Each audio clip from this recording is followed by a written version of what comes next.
Falta zaigu ikusteko nola txertatu soinu bat, audio bat. Lehen beste guztiak ikusi ditugu, eta orain audioa ikusiko dugu.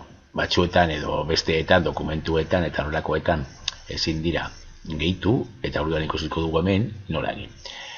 Jarriko gara nahi dugun diapositiban, eta txertatu audioa.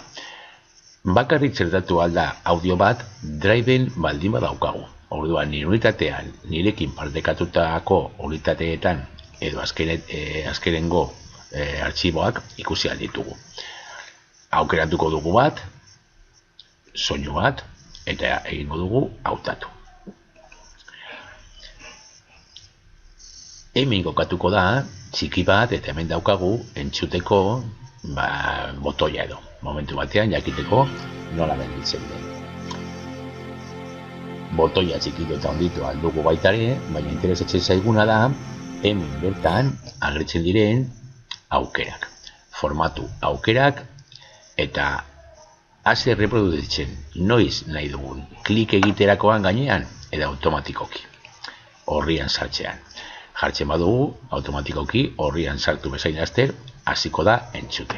Volumena aukeratu aldugu, izkutatu aldugu ikonoa, ezagertzea egiten dugunean aurkezpena, errepikatu alda audioa denbora osoan, edo gelditu aldugu diapositiba aldatzen denean.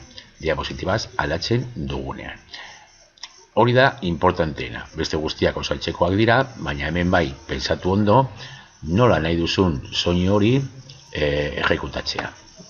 Baizuk klik egitean, egingo dugu froga, hasi aurkezpena hasiko da soinua ez da entzuten, eta sakatzen badut gainean, hasiko da entzuten. Jartzen badiogu soinuari automatikoki, ikusiko dugu aurkezpena, eta horrian sartu bezain laster, automatikoki hasiko da entzuten. Beste aukera bat egingo dugu eta ikusiko dugu izkutatu ikonoa aurkezpena egitean. Noski aukeratzen badugu klik egitean ez dago eskura aukera hau. Klik egin behar dugu, orduan ezin da eskutatu botoia, bestela ezin dugu klik egin gainean. Hori bakarrik funtzionatzen du automatikoa eran gaudenean. Eta errepikatu audioa hori da izango da errepikatzea denbora osoan. Beste aukera guztiak, tamaina eta biraketa, lehen ikusi dugun irudiekin edo formekin antzekoak dira.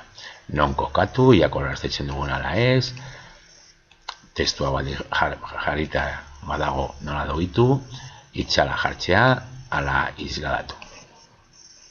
Gardentasuna edo izpilu efektu hori egitea.